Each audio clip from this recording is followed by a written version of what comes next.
Encantado, muchas gracias. Bueno, muchas gracias a vos. Bueno, en principio yo quería preguntarte un poquito si la figura de Jesús, digamos, siempre estuvo presente en tu vida, si es algo que lo aprendiste de otros, que lo adoptaste por voluntad propia, un poquito eso me interesaría saber, ¿no?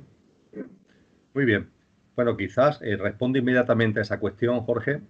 Lo primero es compartir que la figura de Jesús de Nazaret, de Cristo Jesús, como me gusta a mí llamarlo, es una figura, tal como la percibo, de una enorme trascendencia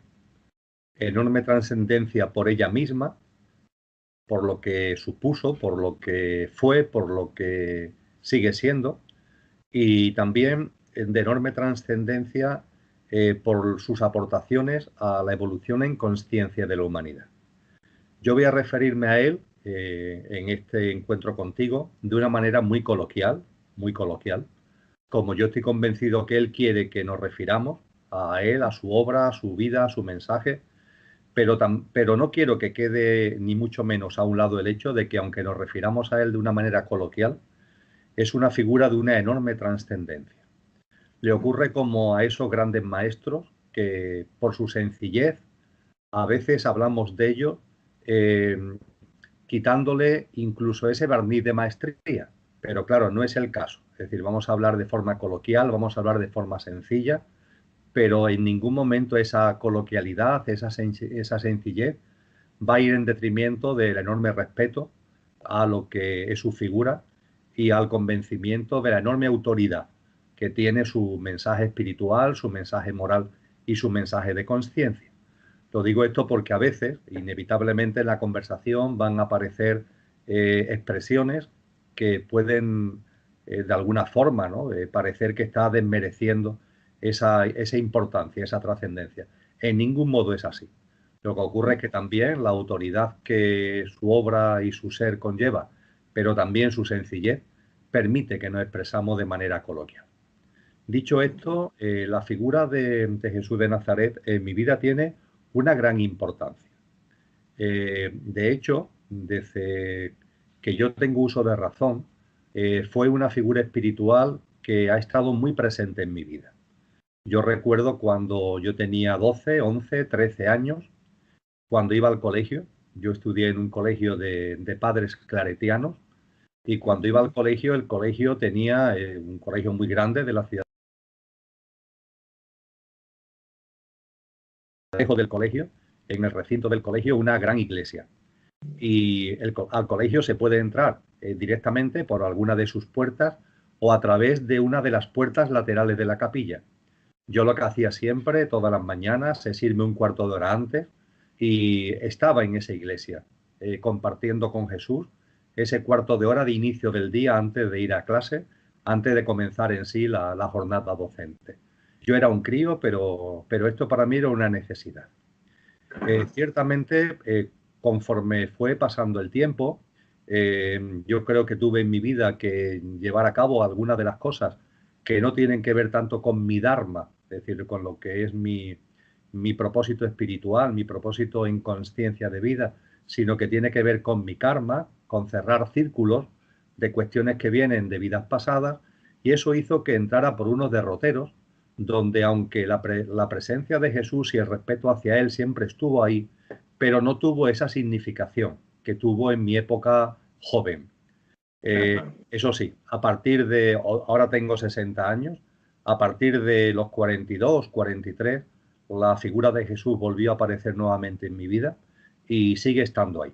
Y para mí hay muchos maestros, lo que en la tradición oriental llaman mahatmas, maestros que han completado su evolución espiritual en el plano humano y que nos siguen acompañando. En esas tradiciones orientales se señalan algunos mahatmas que, por decirlo de alguna forma, puede ser que tengan una autoridad, un nivel incluso superior al de Jesús. No lo discuto, no quiero entrar en ese debate, pero lo que no cabe ningún tipo de duda es que para mí es mi maestro. Es la persona, el ser en el que confío, es el ser en el que deposito mis reflexiones y del que tengo respuesta cada vez que lo requiero. Bien, muy bien, muy bien. Bien, y con respecto, para empezar un poquito, al Jesús histórico, ¿no? Porque, bueno, algunas personas lo consideran un revolucionario y de hecho, en esa misma época donde él vivió, bueno, los judíos estaban esperando un Mesías liberador de los romanos y ellos creían que el Mesías era él, ¿no? Que iba a venir a caballo con espada a liberarlos y nada que ver, ¿no?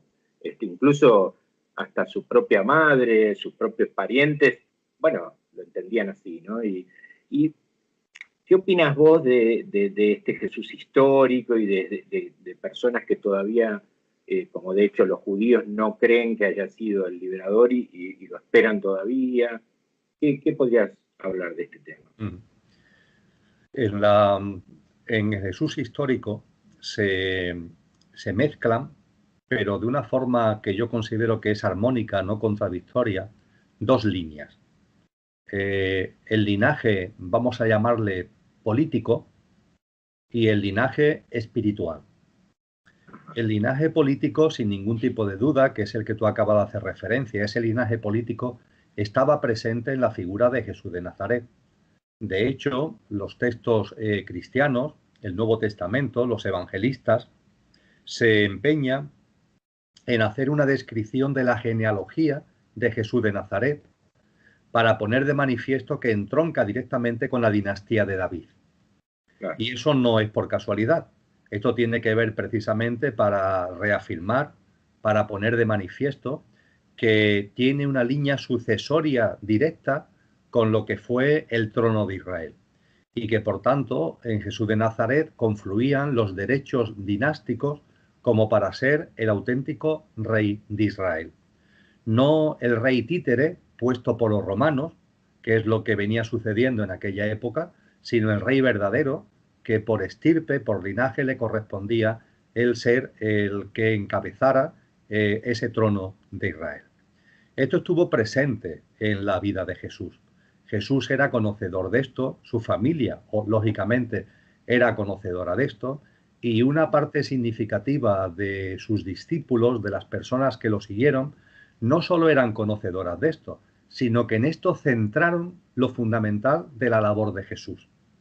Entre sus discípulos, entre el más de centenar de personas que constituían el grupo central, que en los Hechos de los Apóstoles se denomina Camino, las 120 personas, la mayoría curiosamente mujeres, que conformaron el núcleo fundamental de los que lo seguían, había entre muchos de ellos el convencimiento de que lo fundamental de Jesús de Nazaret era este entronque político que iba a posibilitar que, unido a sus poderes, por decirlo de alguna forma, a sus facultades, liberara a Israel del dominio romano y volviera a establecer una dinastía legítima en el trono de Israel. Esto estuvo muy presente en la vida de Jesús de Nazaret, esto estuvo muy presente en personas que se le acercaron, en grupos como los celotes, que encabezaba el que hoy conocemos como San Pedro, que pertenecía a esa ramificación de la oposición judía a los romanos y que vieron en Jesús precisamente la persona con capacidad para realizar la expulsión de los romanos y la liberación de Israel. Esto estuvo enormemente presente. Ahora bien, en Jesús de Nazaret había otra línea, que sin ningún tipo de duda, aunque muchos de sus seguidores no lo entendieran e incluso no lo percibieran, era la fundamental, que es el linaje espiritual. Jesús de Nazaret era un alma enormemente evolucionada, un alma que en su nivel de autoconsciencia está muy por encima de lo que tú, yo, la inmensa mayoría de la humanidad actual, y han pasado 2000 años, podemos estar, y un alma que cuando encarna nace con un propósito que no es político, aunque tenga también ese trasfondo político, sino que es claramente espiritual. La venida de Jesús a este mundo tiene que ver con la colaboración para aumentar la autoconsciencia, para colaborar en aumentar la autoconsciencia de los seres humanos. Esto es lo básico. Y tanto es lo básico que él dijo una y otra vez que mi reino no es de este mundo. Sus mensajes una y otra vez insistieron en eso, aunque una gran parte de aquellos que le escuchaban seguían todavía interpretando sus palabras exclusivamente a través del linaje político y no a través del linaje álmico espiritual que Jesús atesoraba. Yo no tengo ninguna duda de que su madre y, entre comillas, su padre, José, tenían conocimiento de esto. Es decir, yo no tengo ninguna duda que María y José sí conocían que mucho más allá de lo que era la línea, el linaje histórico-político real de Jesús, lo básico de ese niño que después creció, se hizo joven y se hizo un adulto con la vida que todos sabemos que desarrolló, lo fundamental no era la parte del linaje político, sino que era lo que estaba llamado a hacer desde el punto de vista espiritual. Jesús y José fueron testigos de primera mano de los mensajes que le vinieron de otros planos para que tuvieran conciencia de que ese niño que iban a nacer en el seno de su familia no era un niño cualquiera, era un alma muy especial, y ellos sí sabían, ellos sabían sobradamente. María en particular era perfectamente conocedora de que Jesús vino a ella no para llevar una vida, entre comillas, normal, no para llevar una vida, entre comillas, de recuperar el trono de Israel y la liberación del pueblo judío, sino que había otras claves mucho más profundas en ese niño. Bien, muy bien. ¿Y qué nos podés contar de la niñez de Jesús? Que hay tanta incógnita, ¿no? O sea, por lo menos ningún evangelio canónico habla sobre la niñez, o a lo sumo hay alguna referencia, pero quizás sí algún apócrifo, he leído el de Pseudo Santiago, pero no hay nada avalado que hable sobre la niñez de Jesús. ¿Qué pasó con esto? ¿Por qué ese resguardo, no? Sí, yo no lo veo tanto, Jorge, como que se quiera guardar nada, sino que simplemente Jesús de Nazaret, no nos podemos olvidar que con independencia de que fuera un alma enormemente evolucionada, encarna en un ser humano. Y cuando se encarna nuevamente en el plano físico humano, hay un periodo inevitable donde la conciencia queda solapada. En la mayoría de los seres humanos, esa conciencia solapada es de por vida. Es de por vida. Es decir, con dificultad vamos saliendo de esa amnesia, vamos abriendo un poco. Eso, algunas personas no salen nada, otras un poquito vamos asomando la cabeza.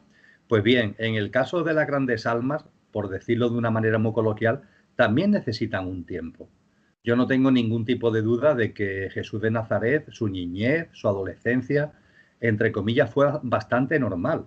Es decir, se dedicó a lo que se dedica un niño, a lo que se dedica un adolescente, vivió experiencias como niño, en fin, las normales en su época, las normales en la localidad donde vivía, en las relaciones con la gente que le rodeaba.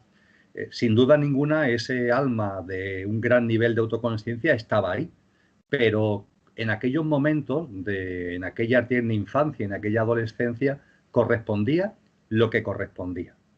Tenemos algún destello, de hecho los evangelios cristianos nos narran algo al respecto, hombre, de que siempre fue un niño especial, de que fue estos niños que hoy, por ejemplo, hoy nos dicen las madres, es que este niño habla y nos hace unas preguntas o realiza unas afirmaciones que nos quedan. Claro. En el caso de Jesús parece que pasó algo parecido, pero con mucha más potencia, ¿no?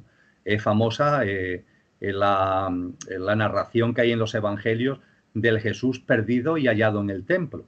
Cuando a Jesús y a María, en una visita al templo, Jesús se les pierde, entre comillas, y cuando por fin lo encuentran, está hablando con los rabís de ese templo y le está hablando con una maestría, le está hablando con una autoridad que a todos los que lo están escuchando los tiene con la boca abierta, ¿no? Es decir, que esos destellos estaban ahí, porque claro, ese alma, aunque el cuerpo fuera todavía de niño, de adolescente, ese alma impresionante estaba ahí presente. Pero no obstante, yo creo que no tenemos muchos datos, no tenemos mucha información de ese Jesús niño, de ese Jesús adolescente, porque en gran medida fue una niñez y una adolescencia como tantas otras, con independencia de que tuviera también manifestaciones especiales, como este pasaje de los evangelios del templo que acabo de recordar. Sí parece que llegada a la edad de la adolescencia, al pasar esta edad, Jesús sí tuvo cerca a personas que le condujeron a determinados foros, a determinados centros, para que esa grandeza de su alma pudiera empezar ya a plasmarse, pudiera salir de cualquier tipo de amnesia, de cualquier tipo de envoltura. No se nos puede olvidar, para empezar, que cuando se produce la matanza de los niños, que tiene lugar poco después del nacimiento de Jesús, porque Herodes se vuelve como locos, el títere, ¿no?, que habían puesto los romanos como rey de Israel, se vuelve como loco, y como había profecías que hablaban de un Mesías, empieza a matar niños a diestro y siniestro. José y María toman la decisión de irse a Egipto, se van a Egipto. Creo que no hace falta decir mucho más. Egipto. No se van a algún otro territorio cercano, se van a Egipto, donde las tradiciones esotéricas, espirituales, místicas, venían teniendo desde hace mucho tiempo una enorme trascendencia. Es indudable que María y José, por las razones que fuesen, tenían contactos en Egipto. Si no, no te vas a Egipto, no te vas así por las buenas. Tengo entendido que tenían algunos parientes. Claro, tenían parientes, tenían contactos, y esos parientes, esos contactos no solamente se tuvieron en aquel momento, sino que se mantuvieron. Y eso hizo posible que posteriormente, cuando Jesús ya era un joven en edad, entre comillas, de empezar ya a plasmar lo que su alma en realidad poseía, hay indicios de que volvió a ese Egipto, y que en Egipto estudió en escuelas de misterios que simplemente le sirvieron para recuperar la autoconsciencia que ya atesoraba. También hay indicios por el tipo de mensajes que da, sobre todo por el tipo de mensaje, por el tipo de parábola, por el lenguaje que utiliza, de que también estuvo en íntima conexión en esa juventud con ese famoso grupo que era judío, pero que era enormemente místico, que eran los esenios. Los esenios, dentro del mundo de la religión judía, era un grupo muy especial. Yo creo que todos somos conscientes que todas las religiones tienen una parte más superficial y después tienen una parte mística. En el caso de la religión cristiana, hay una iglesia oficial, pero siempre ha habido, en conjunción con ella, ha habido hombres y mujeres que han profesado, han divulgado, han practicado una profunda mística cristiana. En el ámbito de la lengua castellana, grandes místicos como San Juan de la Cruz, como Santa Teresa de Jesús, como Fray Luis de León, como Miguel de Molinos. En el ámbito de la mística cristiana, ya no solamente de lengua castellana, grandes místicas como fueron las Beguinas, como Hildegard, por ejemplo, o Beatriz de Nazaret, por poner dos ejemplos. Hubo siempre en el mundo de la cristiandad, de la religión cristiana y de la religión católica, una parte superficial y una parte mística. Nos vamos a la religión islámica y nos encontramos lo mismo. Hay una religión, vamos a decir así, superficial, y después está una corriente mística que fundamentalmente está configurada por el sufismo, con esos grandes personajes que fueron Al-Halal, Ibn Arabi, Rumi, etcétera, etcétera. Pues bien, en el ámbito del judaísmo pasaba por aquella época algo parecido. Es decir, había una religión fundamentalmente dirigida por una de las tribus de Israel, por la tribu Levi, que es la que se encargaban de las labores sacerdotales, pero había también un grupo que era el esenio, que yo lo ligaría a la corriente mística del judaísmo, una corriente profunda, una corriente que era conocedora de la divinidad que todos los seres humanos atesoramos, y que con base en ello rompía moldes a los cultos, a los ritos, a las formalidades de la religión superficial, ¿no? Con ese grupo esenio, Jesús, también hay indicios, y yo creo que es comprobable por el tipo de mensajes que da, que estuvo no solamente en conexión, sino que aprendió con ello, o recuperó parte de la amnesia, de esa gran alma en autoconsciencia, se fue quitando el polvo, por decirlo de alguna manera, en conexión con estos grupos. Y yo creo que a esto dedicó fundamentalmente Jesús una buena parte de su vida, a recuperar una maestría que era innata, pero que tenía que desenvolverse. Lo hizo en conexión con escuelas de misterio de Egipto, lo hizo en conexión con la mística más profunda de la religión judaica, de la mano de los esenios, y por fin, Jorge, llegó un momento en el que ya estaba preparado, Ese momento en los evangelios cristianos se simboliza por su bautismo en el río Jordán. Es decir, cuando ese otro gran personaje, que es Juan el Bautista, que le llamamos nosotros, que también tuvo un nacimiento muy especial, porque hay que recordar que su madre, que era prima de María, lo tuvo en una edad donde ya no podía tener avanzada, claro. efectivamente, y sin embargo se quedó embarazada y tuvo, pocos meses antes del nacimiento de Jesús, tuvo a Juan, y Juan fue el adelantado. Es decir, Juan le correspondió, al alma encarnada en Juan, le correspondió ser el adelantado, el que iba preparando el terreno a la labor de Jesús de Nazaret.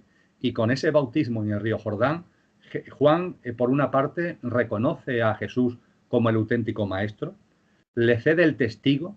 No mucho después Juan muere asesinado, muere ejecutado y le cortan la cabeza, le cede el testigo, y esa voz que se escucha, ¿no?, que nos relatan los evangelios cristianos, donde se dice que es la voz del mismo Dios, la voz del Padre, hablando de que este es mi hijo muy amado, es una representación esotérica preciosa para reafirmar que Jesús ahí ya estaba preparado, ya estaba absolutamente en condiciones. Ese alma ya se había hecho plena en el cuerpo de Jesús de Nazaret y ya estaba en condiciones de empezar a llevar la vida pública que llevó durante 3 años, para que con su vida y con su obra marcara, en sus mensajes, en todo lo que nos transmitió, marcara algo que ha sido enormemente importante para la evolución de la humanidad. Sí, estoy muy de acuerdo y bueno, y creo que a posteriori de eso los esenios siguieron sorprendiéndonos con todo el material que se encontró de los rollos del Mar Muerto y un montón de cosas muy interesantes, ¿no? ¿Y vos qué crees de entonces que poco a poco fue siendo consciente de su divinidad? Digamos, no era consciente él de su divinidad. Pero su alma, el nivel de autoconsciencia, como cuando la tuya o la mía al nacer, es la que era. Eso sí, como te decía antes, cada vez que encarnamos en un cuerpo físico, esto de las reencarnaciones no es labor sencilla, no es labor sencilla. Volver otra vez a lo que yo llamo un coche, a un yo físico, mental y emocional, con la personalidad que va a ello asociado, eso no es un tema simple. Es verdad que las reencarnaciones tienen la ventaja de que a nuestra alma le ayudan a evolucionar con mucha rapidez, entre comillas, o debiera servirle para evolucionar en rapidez. Porque si viviéramos 10.000 años, por ejemplo, y solamente nos encarnáramos una vez, bueno, pues en 10.000 años tú puedes desarrollar muchas experiencias, pero es obvio que estarás encorsetado por una serie por un formato que no puedes cambiar. Por ejemplo, si has nacido como hombre, eres hombre; si has nacido como mujer, eres mujer. Tu familia es tu familia, no puede ser otra. La cultura es la cultura. Los países, las épocas. Sin embargo, con las reencarnaciones todo esto salta por los aires. Tenemos una gran libertad a la hora de cada nueva encarnación: hombre, mujer, épocas históricas, situación socioeconómica, tipo de familia. Y eso nos posibilita crecer mucho, nos posibilita elegir experiencias nuevas en cada encarnación, con un margen de maniobra que, si viviéramos muchos años pero en una única encarnación, no tendríamos. Con lo que la reencarnación, entre comillas, es una bendición para la evolución en autoconsciencia de nuestra alma. Pero ahora bien, cada vez que volvemos a encarnar, pues hay otra vez que volver al coche, hay otra vez que empezar el juego, entre comillas, y eso requiere simplemente un tiempo. Tanto es así que para muchos seres humanos ese tiempo es toda su vida, es decir, fallecen físicamente y no han terminado ni siquiera de volver otra vez a mínimamente darse cuenta de que no son el coche, sino el conductor que ha encarnado en ese coche para vivir las vivencias propias de la experiencia humana. Y en el caso de Jesús de Nazaret, esto fue un proceso, entre comillas, rápido, que le permitió que con 20 y tantos años, con 30 años, estuviera en plenas condiciones de vivir esas experiencias que, eso sí, los evangelios en general nos transmiten con tanto detalle. Y aquí, Jorge, para responder completamente a la cuestión que me has planteado, quiero abrir una duda, pero una duda que planteo no para que nos paralicemos con ella, no una duda pasiva, sino una duda activa, una duda que nos ayude a investigar, que nos llame, que nos reclame a investigar y a indagar. Me refiero a lo siguiente: compartiendo la figura de Jesús con personas que tienen mucha sabiduría espiritual y que esa sabiduría espiritual no solamente se da en el ámbito occidental, sino que tiene mucho que ver con tradiciones espirituales muy antiguas orientales, la disyuntiva que se abre es la siguiente. Por una parte, no hay ningún tipo de duda que Jesús fue lo que en términos budistas se conoce como un bodhisattva. Pero un bodhisattva es un alma que ha completado su ciclo de evolución, ha llegado al máximo al que en el plano humano podemos llegar y vuelve a encarnar, no por algo que tenga que ver con experiencias que necesita vivir, porque ya no necesita vivir experiencias, porque ya ha completado lo que es su proceso evolutivo y se encarna por amor, simplemente por amor a la humanidad. A los más interesados en la figura del Bodhisattva, hay en internet mucha información, hay una especie de maravilloso poema que es el voto del Bodhisattva, que es el voto de seguir encarnando para ayudar a la liberación en conciencia de todos los seres sensibles, y hay un consenso en el ámbito de esta sabiduría oriental a la que me estoy refiriendo ahora, acerca de que Jesús fue un Bodhisattva. A partir de ahí, los bodhisattvas actúan de dos formas, Jorge. Actúan cuando vuelven a reencarnar por puro amor y para compartir con las experiencias que pueden ayudarnos a los demás a seguir el sendero que ellos ya han recorrido. Los bodhisattvas lo pueden hacer como lo que son, como almas muy evolucionadas en autoconsciencia, lo que venimos hablando ahora con relación a Cristo Jesús, pero también hay bodhisattvas tan especiales que en un momento concreto de su vida se convierten en receptáculos de lo que en esa terminología esotérica podríamos llamar un avatar. Un avatar. Un avatar ya no es un alma que ha recorrido un camino en el plano humano, sino que es una especie de rayo divino limpio, un rayo divino de una enorme potencialidad, tan enorme potencialidad que no puede encarnar en el plano humano, y que la única forma de encarnar en el plano humano es porque tenga un receptor con unas cualidades vibracionales tan impresionantes que permitan que se produzca, si me permites que me exprese coloquialmente, el aterrizaje del avatar en él. En el ámbito oriental... ¿O te referís a que no hubiera coche que lo soporte, digamos? Efectivamente. Salvo un coche ya que hubiera tenido primero un alma de un bodhisattva encarnada en él, y que a lo largo de su adolescencia, de su juventud, le hubiera dando una serie de cualidades que en un momento determinado sí permitan que ese rayo del avatar entre en él.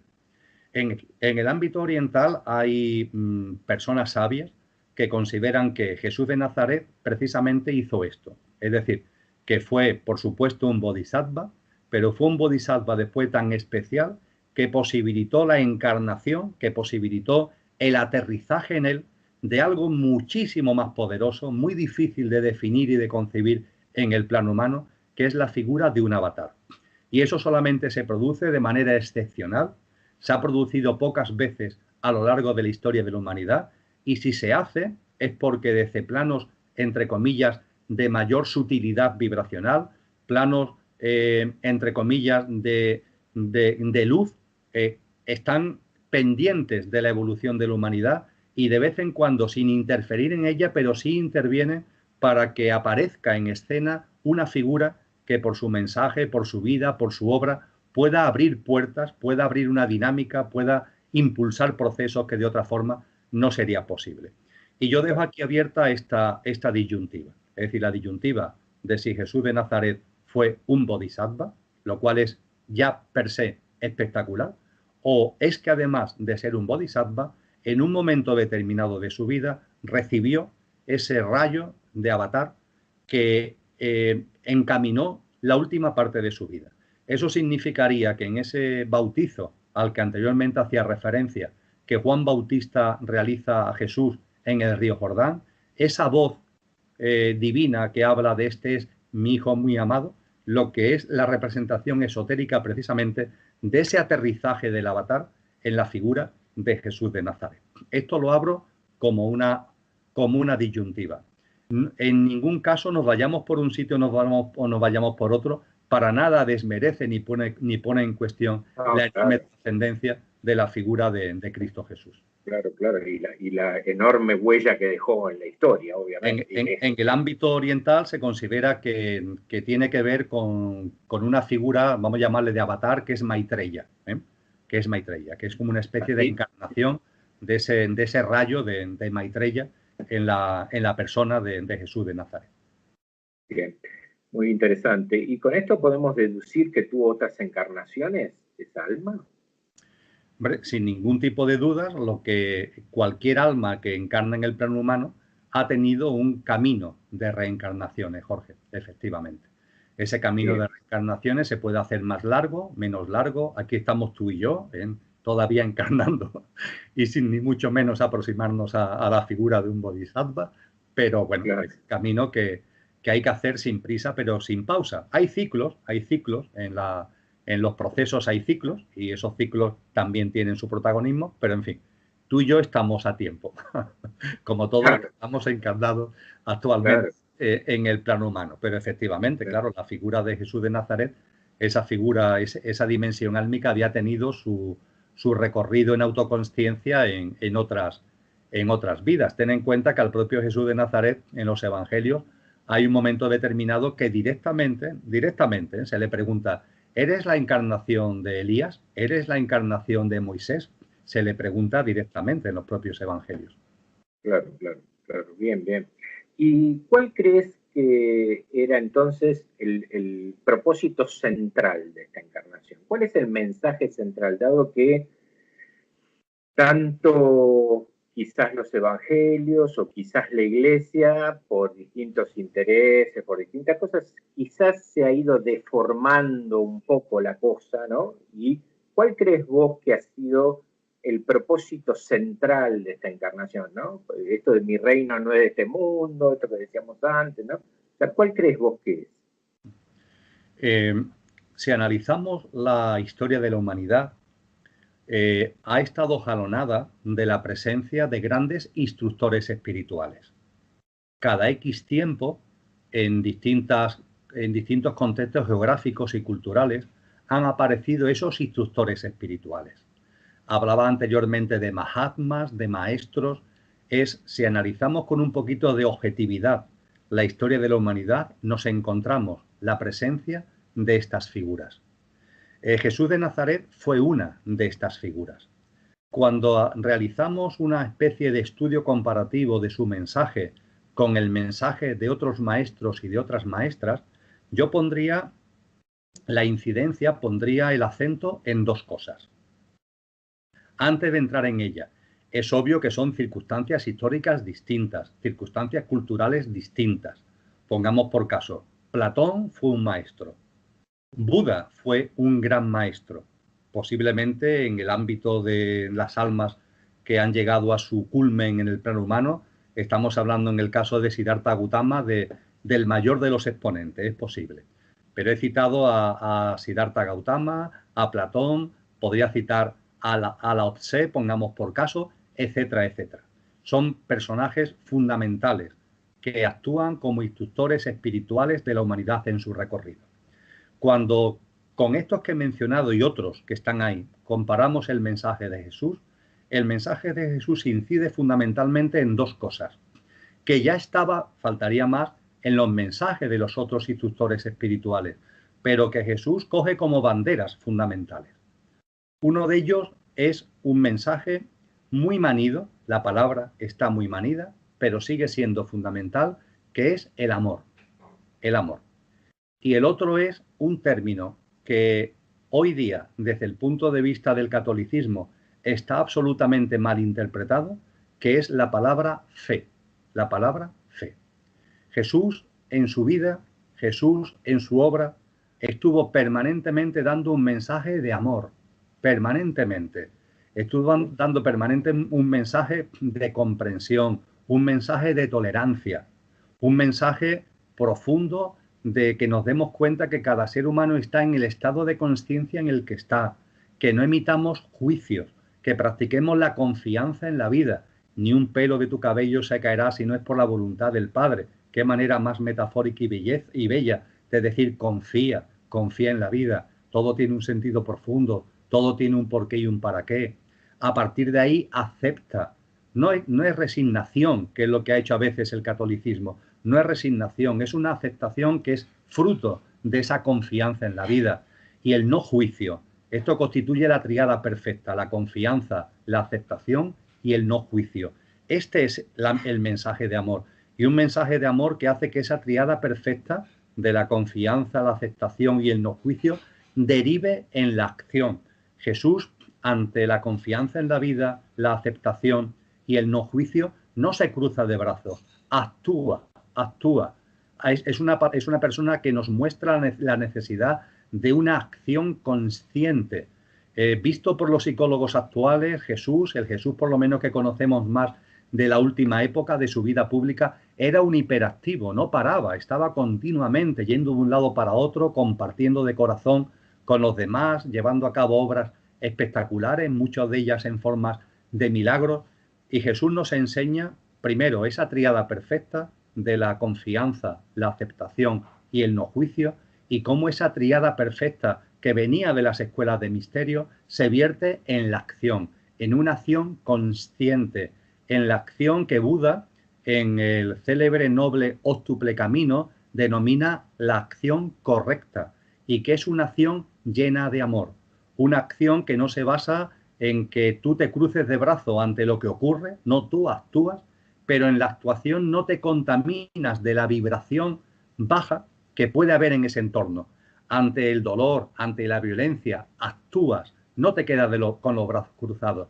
Ahora bien, lo haces desde un amor muy profundo, incluso al que está originando ese dolor, Ese mensaje de amor, ese mensaje de que hoy denominaríamos, aunque la palabra no engloba lo que el amor es, ese mensaje de perdón. Padre, perdónalos porque no saben lo que hacen. Una persona que lo están martirizando, torturando, crucificando. Es una comprensión amorosa de una profundidad tan tremenda que, claro, es muy fácil hablar de ello, pero hay que estar ahí. Tú ponte ahí. Tú ponte en esa situación donde injustamente te han apresado, te están torturando, martirizando, castigando, injuriando, crucificando, haciéndote pasar un sufrimiento enorme.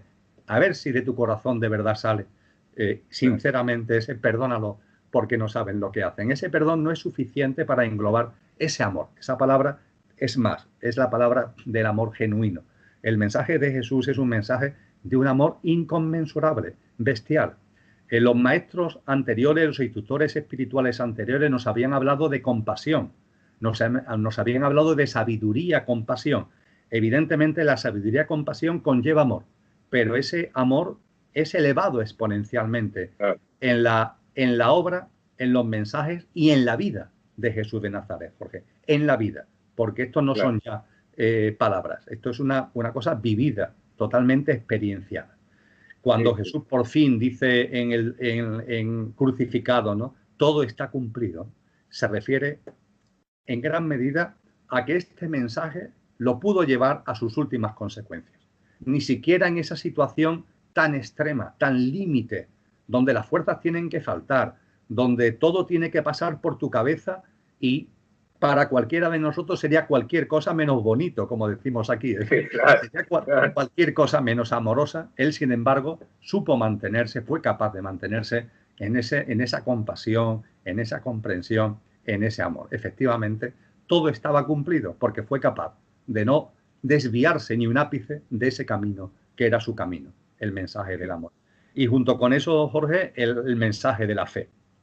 La fe es la práctica del amor. La palabra fe, cuando Jesús la utiliza en las primeras versiones de su apostolado, que las tenemos en griego clásico, después fueron traducidas al latín, la palabra que concreta es pistis. Pistis como transitivo o pisteo como verbo. San Jerónimo, cuando en el siglo IV traduce por primera vez la Biblia del griego al latín, es cuando, buscando un término que se le pueda parecer, busca el término fe, lo que conocemos como fe, que después, poco a poco, sobre todo en la Edad Media, va cogiendo unas connotaciones distintas a lo que es su mensaje original.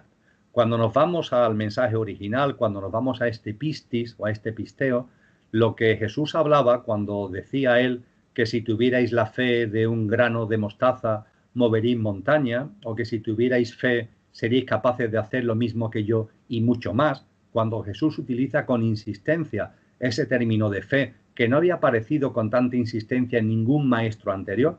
La palabra griega es una palabra compleja porque tiene tres significados a la vez, tres significados en uno, tres en uno.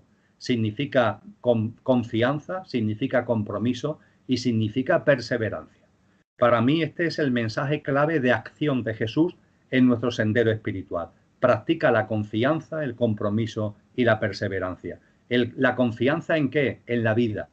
Hablábamos antes de ella. Confía en la vida. La vida es amorosa, la vida te abraza, la vida está llena de señales. En la vida no hay casualidades sino causalidades, todo son sincronías, todo tiene un sentido profundo. Las noches oscuras, los sapos tienen también un sentido profundo, no los rechaces, capta el mensaje que tienen para ti, todo tiene su porqué y su para qué. Confía en la vida. Junto con la confianza en la vida, el compromiso. ¿El compromiso con quién? Contigo. El compromiso contigo. El compromiso con lo que verdaderamente eres. Tú no eres el coche, tú no eres el yo físico, mental y emocional. Eso es tu vehículo pasajero. Tú realmente eres un ser divino, infinito y eterno. Saca a la luz ese compromiso contigo, ese amor a uno mismo del que hablaba Jesús y que es imprescindible para amar al prójimo. Ama al prójimo como a ti mismo. Ese a ti mismo no es algo egoico, es un compromiso de sacar lo mejor de ti al servicio de los demás. Ese compromiso es lo que se engloba también en el término que hoy denominamos fe. Y por fin perseverancia. Perseverancia en el sentido de que lo que somos vaya saliendo a la luz, de que ese ser divino, infinito y eterno vaya apareciendo y vaya siendo no solamente latente, sino patente, requiere una perseverancia. Sin prisa pero sin pausa. Hace falta una perseverancia, hace falta que el deseo interno profundo de que nos pongamos en escena desde lo que realmente somos no puede ser algo de una vez a la semana, no puede ser algo de que de vez en cuando escucho un vídeo, leo un libro. Tiene que estar en tu vida continuamente, desde que te levantas hasta que te acuestas. No se trata de que te obsesione, pero sí de que ese compromiso se base en una perseverancia. Y esto es, Jorge, lo que yo creo que son las grandes claves. El amor, con todo lo que ello conlleva, y esa confianza, compromiso, perseverancia, que son las herramientas fundamentales para andar en este plano humano y sacar de nosotros lo que realmente somos. Bien, sí, y yo estaba pensando mientras que vos hablabas que también creo que dentro con intención o no, creo que con intención, también sí ha habido algo que ha sido desmitificar de alguna manera ese Dios del Antiguo Testamento, ¿no? Ese Dios vengador, ese Dios castigador, porque él lo que plantea es una cosa que nada que ver con eso, ¿no? Así que bueno, creo que eso de alguna manera lo ha mostrado, ¿no? Sí, con base en el amor del que antes hablábamos, la percepción de la divinidad que nos transmite Jesús es la del Padre. Claro. Es la del Padre. No es la de un juez, no es la de un castigador, es la del Padre, con lo que significa un Padre.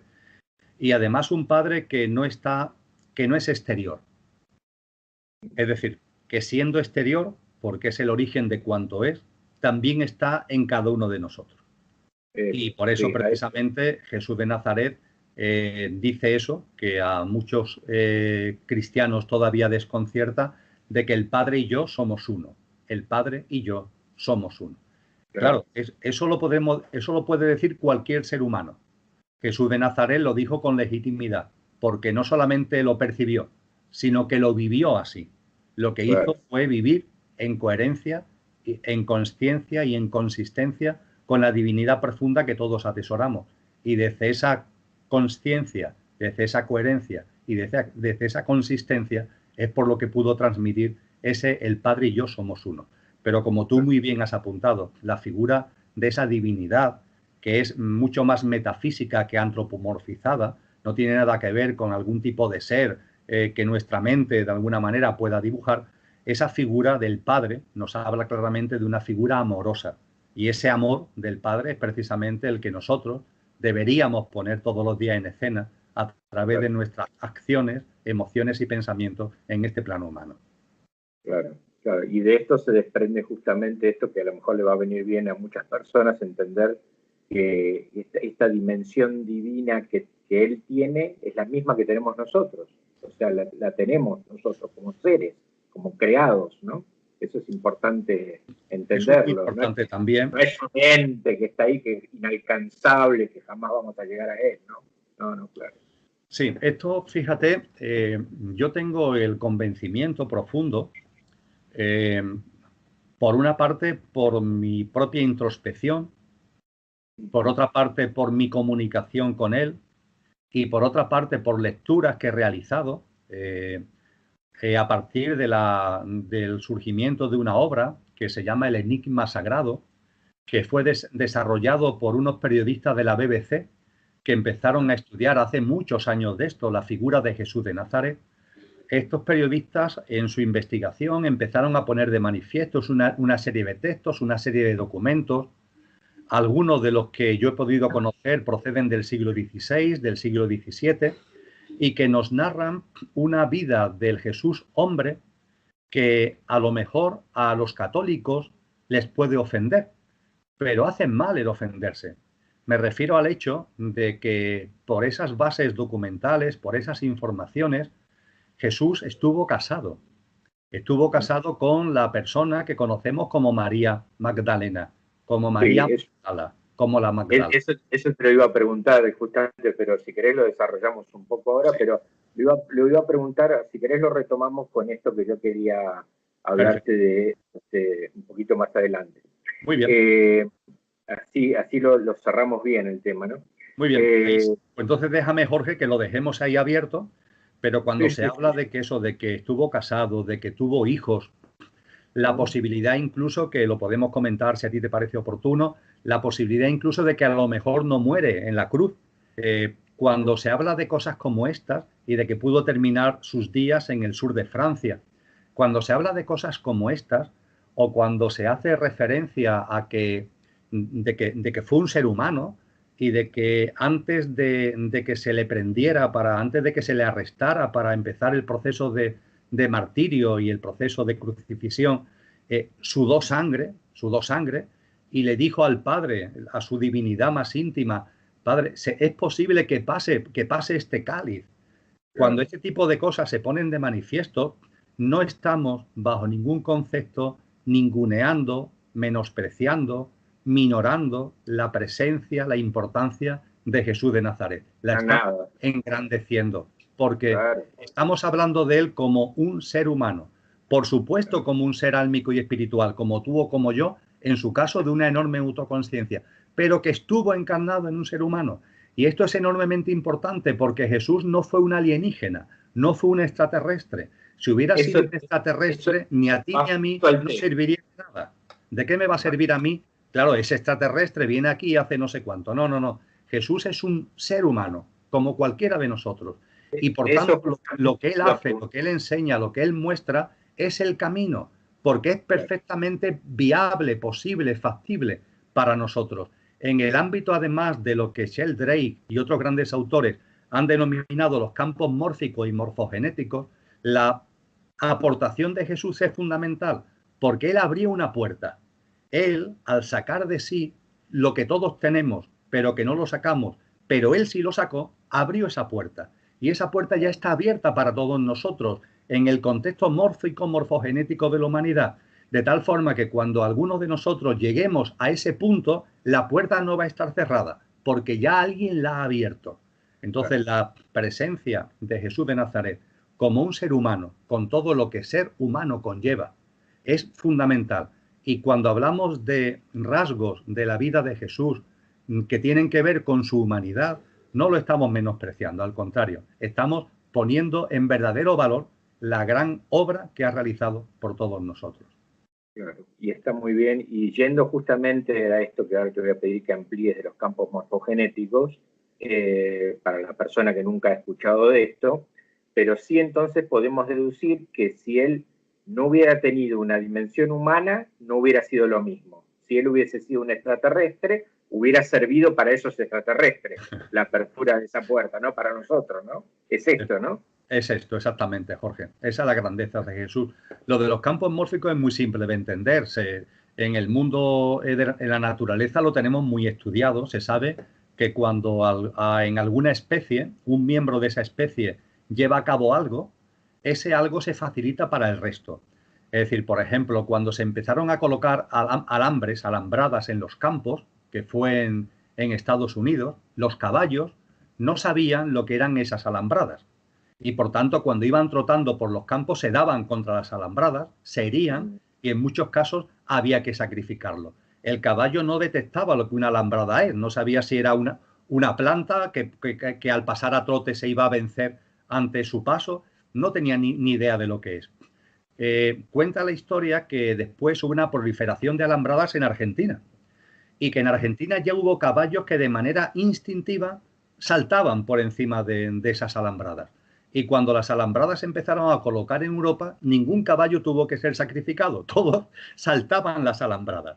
¿Qué ocurre? ¿Que tenían un teléfono los caballos para avisarse entre sí? No, hay unos campos de conexión que están muy estudiados actualmente en los bosques de secoya que hay en algunos puntos de Estados Unidos, y los secoyas son árboles, son grandes árboles, árboles ancianos, y se sabe que entre las especies hay una comunicación, hay una red de comunicación a lo que hace referencia a los campos mórficos y morfogenéticos. En la humanidad también existe esa red, de modo y manera que cuando un ser humano da un paso, ese paso lo estamos dando sin saberlo, lo estamos dando todo, o se está facilitando al resto. En algunos descubrimientos científicos, en algunos inventos, se da la circunstancia de que hay muchos investigadores que están a punto de dar con él. Y cuando uno lo da, abre la puerta, los 4 o 5 que están casi en la puerta rápidamente pasan.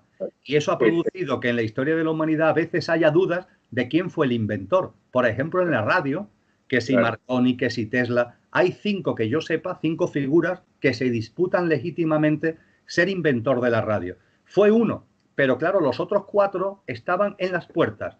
Cuando uno abrió esa puerta, los otros 4 que estaban casi en la puerta pasaron también. Y lo mismo lo inventó sin saber que en otro punto, porque estamos hablando de principios del siglo XX, que en otro punto del planeta alguien ya lo había inventado antes. A esto se hace referencia a los campos morfogenéticos y claro, la puerta que abre Jesús de Nazaret no es la de un descubrimiento científico, es una puerta de un sendero espiritual que tiene que ver con sacar de nosotros nuestra auténtica naturaleza divina y ponerla en práctica. Claro, claro, muy bien, muy interesante.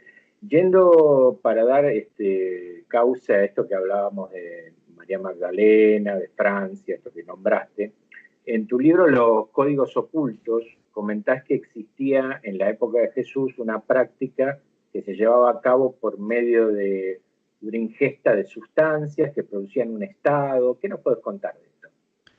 Se hablaba hace un rato de una disyuntiva que se nos plantea como el Jesús Bodhisattva o el Jesús Bodhisattva que además es receptor de un avatar. Pues bien, esto que voy a comentar ahora es otra disyuntiva que abro y no para que nos paralicemos, sino una duda activa, no pasiva, sino activa. La historia que nos ha llegado es la muerte de Jesús en la cruz. No obstante, Jorge, de la misma forma que hacía referencia antes a obras como el Enigma Sagrado, con todas las fuentes de las que esa obra bebe, fuentes que yo utilicé en el libro Los Códigos Ocultos a las que tú has hecho referencia. Cuando se estudian ese tipo de aportaciones, aparece la duda. ¿Realmente Jesús murió en la cruz? Se conoce, lo hemos hablado de ya, que Jesús estuvo en contacto con el Antiguo Egipto. Conocemos igualmente, esto es algo conocido, de que en el Antiguo Egipto, en el ámbito del linaje de los faraones y de los grandes sacerdotes, había una práctica que consistía en tomar una sustancia que al que la ingería parecía estar muerto durante 3 días. Y cuando volvían otra vez a la vida, esa experiencia de 3 días como muerto era una práctica iniciática. Volvían con mayor conciencia todavía de la que podían tener anteriormente. En el caso de Jesús de Nazaret, la posibilidad de que esa esponja, ese trapo mojado que se le acerca a su boca, que narran los evangelios, que se le acerca a su boca, porque Jesús tiene sed y mofándose de él le acerca un trapo mojado que tiene vinagre, se abre la posibilidad de que ese trapo no fuera vinagre lo que tiene, sino que tuviera precisamente este tipo de ingrediente, este tipo de sustancia al que estoy haciendo referencia. Igualmente, esto podría refrendarse en el hecho de que narran los evangelios de que en el escenario de la crucifixión aparece Nicodemo. Nicodemo era un rabí judío que había tenido una relación de Jesús con Jesús al que consideraba su maestro, y dicen los evangelios que Nicodemo aparece en la escena de la crucifixión con 100 libras de mirra. 100 libras de mirra es una cantidad enorme de mirra. Incluso con la cuantificación de aquella época es una cantidad enorme de mirra. Y la mirra es fundamentalmente, en aquellos momentos era el gran desinfectante. Con lo que eso se lleva allí no para cubrir un cuerpo muerto, sino para curar heridas de un cuerpo que no está muerto. Si no, la mirra sería un desperdicio. Es un desinfectante. Ayuda a recuperarse de heridas muy graves. Y se narra en los evangelios la aparición de ese amigo de Jesús, Nicodemo, con esas 100 libras de mirra. Después se sabe que José de Arimatea tuvo un gran empeño, hasta el punto de que habló directamente con Pilatos, para que a Jesús lo bajaran de la cruz cuanto antes. Normalmente el crucificado se quedaba días en la cruz. Ahí, con la excusa, entre comillas, de que al día siguiente era sábado, el día sagrado de los judíos, José de Arimatea, que era un rico hombre, era un hombre poderoso de la época, influye en Pilatos para que le autorice a bajar el cuerpo. Y ese cuerpo, cuando se le baja, no se le lleva a cualquier sitio, sino que se le mete en un recinto cerrado donde pueda ser atendido, donde pueda ser, por ejemplo, ungido con esa mirra a la que he hecho referencia, donde pueda ser curado, y el tiempo en el que ese cuerpo está como muerto son esos 3 días que también aparece en esas tradiciones egipcias a las que he hecho referencia. Y a partir de ahí hay una tradición fuerte que está ubicada fundamentalmente en el sur de Francia, que viene del tiempo de los albigenses, del temple, de los cátaros, y que hace mención a que Jesús de Nazaret estuvo, no solamente María Magdalena, que por supuesto, no solamente los descendientes de Jesús, que por supuesto, que una vez que Jesús de Nazaret ya muere, para evitar la persecución, ellos se van a una colonia judía muy importante que había en el sur de Francia en aquella época. Y en esa tradición no solamente, en esa tradición oral, no solamente se habla de la presencia de María Magdalena y de los hijos de Jesús, sino que se habla también del propio Jesús, hasta el punto de que algunas obras hacen referencia a que está enterrado en el Monte Cardús, como lugar de enterramiento del cuerpo de Jesús. Se habla de que vivió 10 años en el sur de Francia, aunque María Magdalena, que fue la primera papisa, por decirlo de alguna forma, la primera persona que cogió realmente su mensaje y se encargó de divulgarlo, vivió 40 años. Jesús 10 y María Magdalena fue 40 el tiempo que estuvo realizando el apostolado. Bueno, nada, esto en cualquier caso desmerece para nada la figura de Jesús, Jorge. No, para nada, sí. Y, digamos, el objetivo de la toma de esta sustancia era por un tema de la conciencia, básicamente. No, en su caso era para librarlo de la muerte, Jorge. Permíteme que lo diga así, era un complot urdido por sus amigos para evitar su muerte. Lo bajan de la cruz, los romanos y la jerarquía judía creen que han fallecido cuando realmente no ha fallecido. Parece que ha fallecido, pero no ha fallecido. Ciertamente, como consecuencia del martirio y de la crucifixión, Jesús quedó muy tocado. En esa tradición a la que te hago referencia, nos habla de que, aunque las heridas, entre comillas, con el tiempo se curarán, pero las secuelas de ese martirio y de esa crucifixión siempre las tuvo en su vida. De hecho, no vivió mucho más tiempo. Estamos hablando de que murió no con 33, sino con 43 años. Es decir, murió, no era joven para aquella época, pero tampoco era excesivamente mayor, ¿no? Entonces, la finalidad fue librarlo de la muerte, librarlo del fallecimiento en la cruz. Esa fue la finalidad. Claro.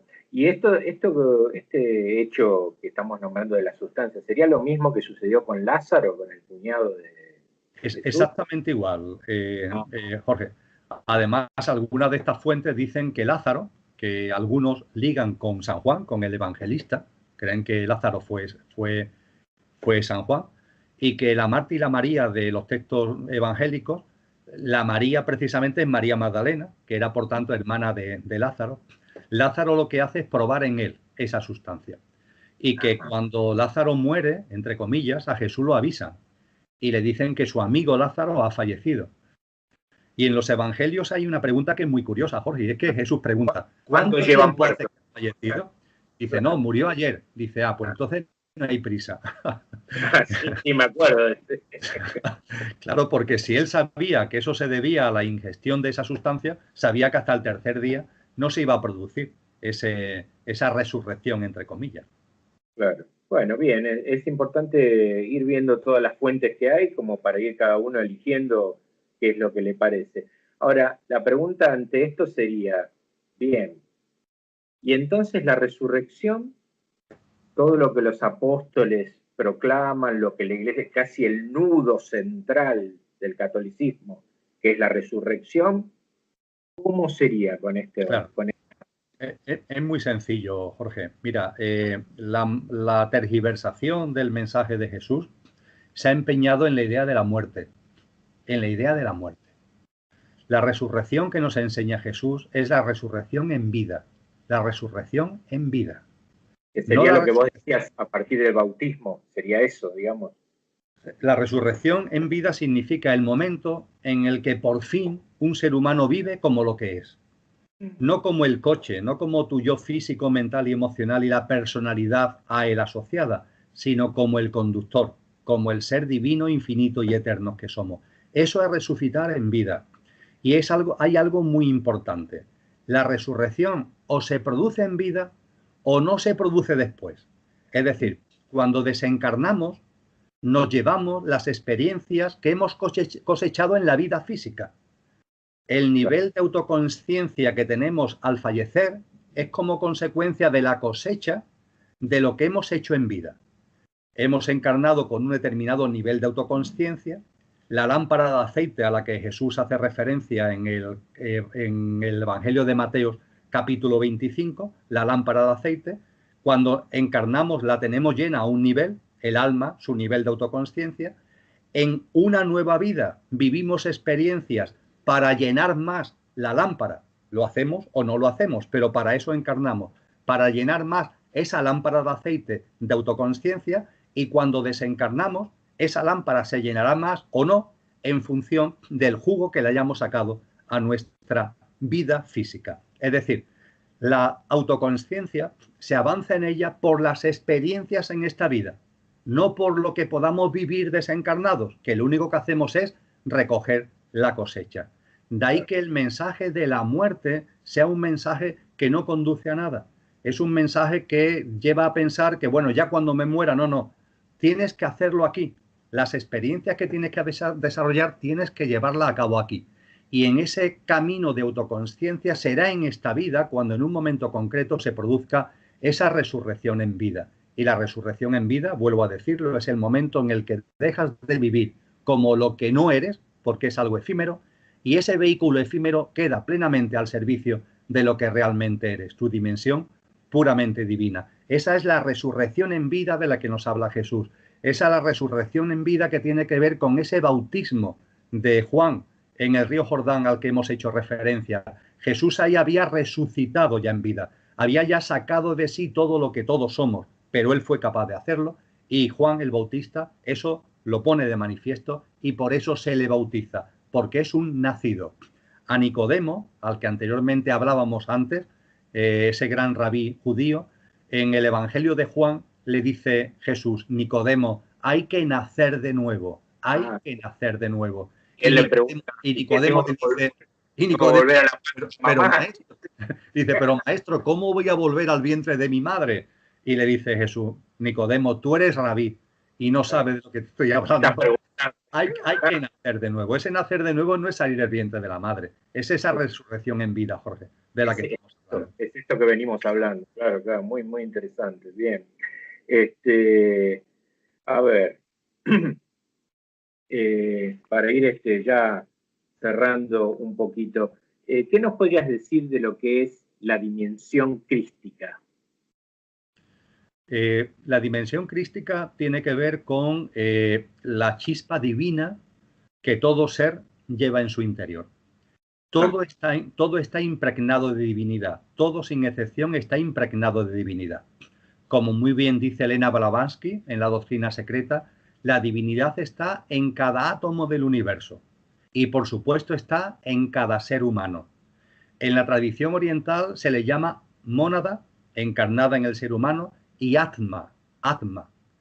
En la tradición cristiana, en la cristiana superficial, externa, y en la cristiana interna o esotérica, se le llama Espíritu Santo. ¿El Espíritu Santo qué es? El Espíritu Santo es el Espíritu que es uno en cada uno. El Espíritu que es uno y está en cada uno. Es esa divinidad profunda, esa divinidad íntima. Estamos en una habitación mucha gente y estamos respirando un mismo aire. Ese aire, cuando respiramos, entra en nosotros, pero el aire es uno, aunque esté en mí, aunque esté en ti, ese aire es uno. El Espíritu que es uno, que está en cada uno, es ese Espíritu Santo, ese Atma, esa chispa divina de la que nos hablan todas las tradiciones espirituales.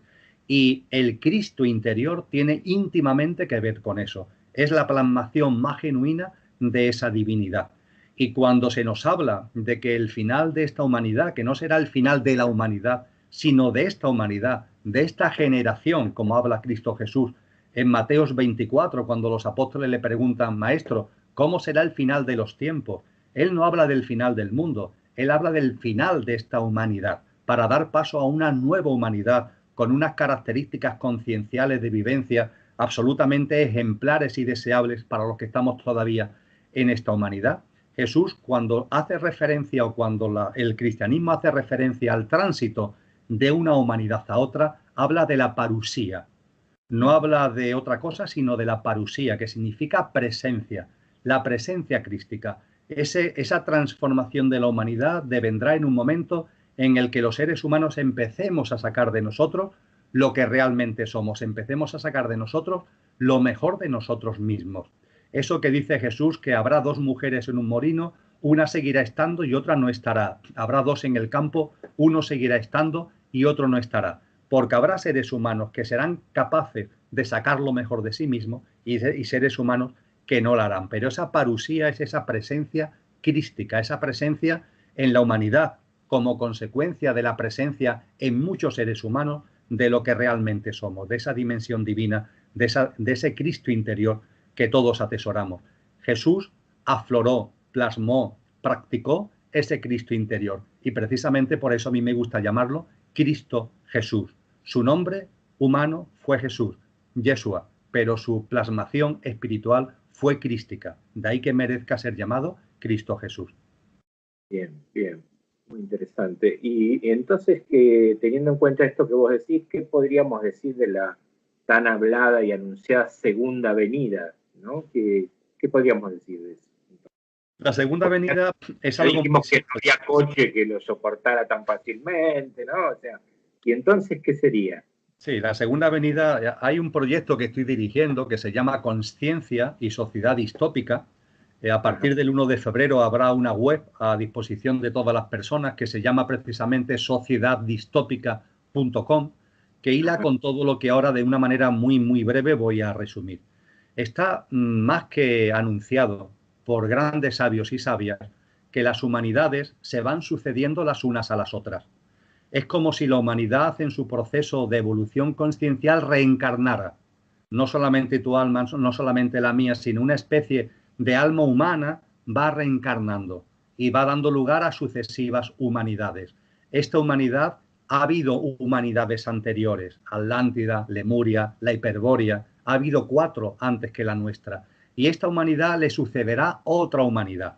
Pues bien, en el tránsito de esta humanidad a la otra, en ese capítulo 24 de Mateos, Jesús nos dice con toda claridad que ese tránsito vendrá precedido, primero, de unos tiempos que podemos denominar tiempos de desolación, que son los males que la humanidad siempre ha tenido, pero incrementados en intensidad. Los males que la humanidad siempre ha tenido, pero incrementados en intensidad. A esos tiempos de la desolación lo sucederán, vendrán después los tiempos de la gran tribulación. La gran tribulación es los males de siempre, pero con una intensidad que nunca antes ha habido, a los que se le une, esta es la seña de identidad de la gran tribulación, otros males que la humanidad nunca antes había conocido ni nunca más volverá a conocer. Los males de siempre sabemos cuáles son: el hambre, la injusticia, las guerras, etcétera, etcétera. Los males nuevos que pueden estar actualmente en el mundo: la manipulación genética, el tratamiento y almacenamiento y tratamiento masivo de la información a través de las nuevas tecnologías para alienar y para controlar más al ser humano. Y por fin, después de los tiempos de la desolación y de la gran tribulación, el triunfo del anticristo. Es un poder global, es un poder que abarca todo el planeta con unas características, unas señas de identidad egoicas, egocéntricas, y son tiempos, anuncian estas tradiciones espirituales, entre ellas la cristiana, pero no solamente la cristiana, es la hora del mundo islámico, está también en las tradiciones budistas, en las tradiciones hinduistas. Esos serán momentos de enorme crudeza, hasta el punto que dice Cristo Jesús que los tiempos serán acortados, que serán tan duros que serán acortados. Pero lo cierto es que esos tiempos tienen un porqué y un para qué, no son casuales, tienen un sentido profundo. Y el sentido profundo es que a cada ser humano nos va a poner en una diatriba. Ante eso que está aconteciendo, o sacaremos lo peor de nosotros mismos o sacaremos lo mejor de nosotros mismos, Jorge. De hecho, ya está empezando a pasar. Ante las cosas que van aconteciendo, yo me salvo a mí mismo y allá los demás, o no. Yo tiendo mi mano y aquí estoy apoyando a los demás en la medida de mis posibilidades. Ante esas circunstancias crudas, truculentas, de depravación que se pueden vivir, el sacar lo mejor de nosotros mismos o el sacar lo peor. Aquellos que saquen lo mejor de ellos mismos estarán aportando su grano de arena a esa presencia crística, a esa parusía a la que hacíamos referencia hace unos minutos. Será así como esta humanidad termine y nazca una nueva humanidad donde las almas que en ella encarnen van a tener la oportunidad ya de vivir en coherencia con unos niveles de conciencia desconocidos para esta humanidad. Claro, claro. Bueno, y somos hijos del rigor, ¿no? Evidentemente, y las cosas de uno aparecen cuando, bueno, cuanto más adverso se pone el camino, van apareciendo cosas. Entonces, sí, pero que esa adversidad es como el fenómeno de la rana hervida. Es decir, una rana está en agüita y la vas calentando poco a poco el agua y muere hervida. En cambio, si el agua se pone a hervir rápidamente, la rana salta y se da cuenta y salta, ¿no? En las tradiciones de América Latina, como las mayas, se nos hablan de unos tiempos que serán la sala de los espejos. Fíjate qué nombre más bonito. La sala de los espejos es donde tú te empiezas a dar cuenta de todo lo que hay en tu entorno. Ya no estamos dando cuenta del control, del dominio, de la manipulación que una élite lleva a cabo, de la acumulación, etcétera, y te verás a ti mismo. Cuando hay circunstancias que te hacen sacar a la luz lo peor o lo mejor, ahí no hay autoengaños, ahí te estás viendo a ti mismo. Esa es la sala de los espejos de la que hablaban, por ejemplo, los antiguos mayas. Claro, claro. Bueno, muy, muy interesante. Sé que tenés un blog, si querés comentar brevemente para que la gente pueda verlo. Sí, vamos, el blog tiene como denominación El cielo en la tierra. En cualquier buscador, como por ejemplo Google, poniendo El cielo en la tierra, se accede fácilmente a él. Es un blog que tiene cerca de 6 millones de visitas y diariamente publico algunas cosas que tienen que ver con aportaciones personales, vídeos, escritos, pero también con otra serie de documentos y aportaciones que me llegan a través de otras personas. Muy bien. Bueno, como para que la gente sepa que ese espacio existe. Bueno, si te parece, no sé si querés agregar algo más en cuanto al tema que estábamos tratando, si nos quedamos con algo en el tintero. No, creo que hemos hecho un buen repaso y lo que te estoy muy agradecido, Jorge, por esta oportunidad, porque hacía tiempo que no hablaba con tanta intensidad de la figura de Jesús de Nazaret. Es más, estoy haciendo memoria y creo que nunca he hablado tanto de Jesús de Nazaret de manera pública. He escrito mucho, pero de manera pública jamás. En un vídeo jamás he hablado tanto, así que claro, te lo agradezco mucho. Bueno, no, gracias a vos y la intención era esta, justamente de mostrar, ¿no? De mostrar a las personas que escuchan el canal o a quien lo vea un montón de cosas más y de elementos más que ayudan a justamente esto, elevar el nivel de conciencia, que es mi objetivo entre otras cosas, ¿no? Así que bueno, yo te agradezco mucho y vamos a seguir nosotros ahora por privado, pero te despido y gracias, gracias. Y si te parece, quedamos para un próximo encuentro. A mí me gustaría hablar sobre la reencarnación cuando podamos y así iremos llevando adelante distintos temas que le interesan a las personas. Así que muchas gracias, Emilio. Será un placer, Jorge. Muchísimas gracias a ti y a todas las personas que nos siguen. Gracias.